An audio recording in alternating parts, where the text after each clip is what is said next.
Salut la machine et j'espère que tu es au top. Aujourd'hui, parlons brevet. Le brevet, l'examen que tout le monde sous-estime et dévalorise. Qu'est-ce qu'on entend constamment? Le brevet, c'est bidon, c'est donné, t'en as pas besoin dans ta vie et tu peux rien faire avec. Je comprends pas trop pourquoi tout le monde est tellement critique et négatif envers ce brevet. Et en réalité, de l'autre côté, on voit plein de jeunes qui stressent parce qu'ils arrivent ni à se motiver, ni à travailler pour ce brevet. Bon, alors déjà, moi, ce que j'observe, c'est que le brevet, c'est le premier grand examen qu'on a dans notre vie. Et franchement, rien que ça, je trouve que ça mérite notre respect. C'est quand même la première fois de notre vie où on va avoir un peu cette pression à la fois de la préparation du brevet, mais aussi le stress de l'examen lorsqu'on va se présenter. Du coup, c'est quand même quelque chose qui peut nous apporter beaucoup, le fait de gérer plusieurs examens à la suite, à la fois au niveau de la préparation, parce que si on veut bien faire, il faut beaucoup réviser.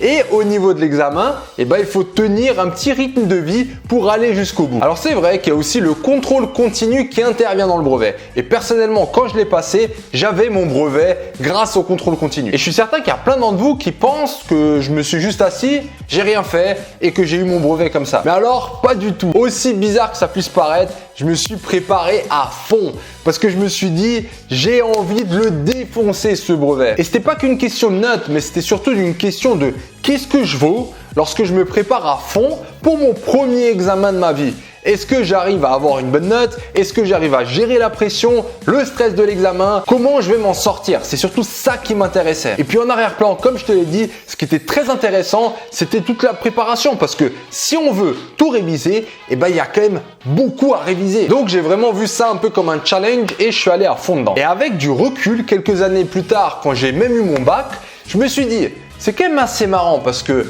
je remarque que ce soit des potes, que ce soit des connaissances et maintenant que ce soit les étudiants, à quel point on traite les petites choses de la même manière qu'on traite les grandes choses. Autrement dit, j'ai vu mon engagement autour d'un brevet que j'avais même d'avance au final. J'ai vu qu'en fait, cet engagement, il m'a beaucoup appris pour mon engagement qui était autour du bac et ainsi de suite pour mes études supérieures. Mais si toi maintenant tu es là, tu te dis écoute, moi de toute façon j'ai plus envie d'étudier, je cherche juste un patron, j'ai envie d'arrêter tout ça, ça m'est égal brevet ou pas. Dans ce cas-là, franchement, je peux comprendre. Mais j'ai l'impression quand même que la plupart d'entre vous, vous allez continuer vos études. C'est votre choix de continuer vos études. Mais captez que si déjà maintenant vous êtes en train de fuir les examens que vous aimez pas, vous essayez de vous en sortir sans les passer, vous allez quand même en baver. Et peut-être qu'il s'agirait de se réorienter. Parce que pourquoi aller faire des examens, aller étudier alors qu'on n'aime pas du tout ça? C'est quand même une question à se poser au cas où. Bref, je te laisse réfléchir à tout ça. Dans tous les cas, ce que je voulais dire, c'est que pour le brevet et pour ceux qui sont motivés ou pas trop motivés, mais en tout cas pour ceux qui ont la bonne intention de vouloir bien s'en sortir, se préparer au maximum et qui cherchent peut-être une motivation supplémentaire ou des méthodes de révision qui seront plus efficaces et qui leur apporteront aussi pour le lycée, Matrix va vous aider dans différentes matières pour le brevet. Tous les détails sont juste en dessous de la vidéo avec les matières et l'objectif, comme d'habitude, c'est de s'entraîner avec ce qu'il y aura le jour de l'examen. Dans ce cas-là, les annales.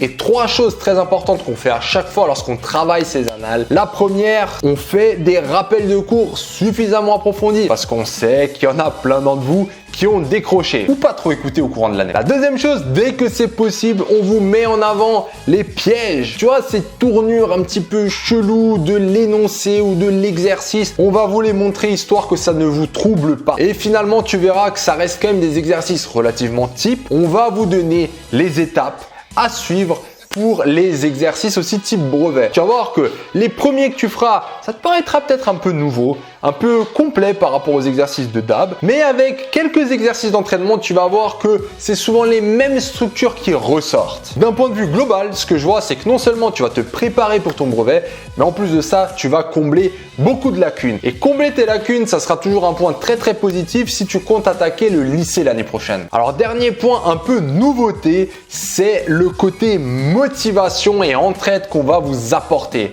En fait, ce qu'on a remarqué avec le bac, c'est qu'on a créé un groupe privé où tous les inscrits à la formation peuvent à la fois partager leurs ressources, communiquer entre eux. Des fois, ils stressent, des fois, ils s'encouragent. Et il y a aussi des événements en direct dans lesquels je réponds directement à vos questions. Et on voit vraiment une belle dynamique au niveau du bac avec ce groupe. Le point le plus fort du groupe, c'est qu'il n'y a pas de compétition. Vu que les gens au début ne se connaissent pas, et ben ils ont tendance à tout partager. Du coup, quand quelqu'un commence à partager, c'est vraiment un cercle vertueux très positif qui se fait parmi toute la communauté. Donc, si tu as envie de rejoindre ce qui sera très bientôt la plus grande classe de 3e en France et que tu cherches à la fois une méthode efficace pour tes révisions, pour combler tes lacunes, te préparer au brevet, et en plus de ça, que tu as aussi envie d'un petit coup de boost pour tes révisions, rejoins cette formation, elle est faite pour toi. Encore une fois, toutes les descriptions seront sous cette vidéo. J'espère que cette formation te fera plaisir. Parle-en à tes potes et à ta classe. Je sais que c'est difficile, mais n'oublie pas, on n'est pas en compétition.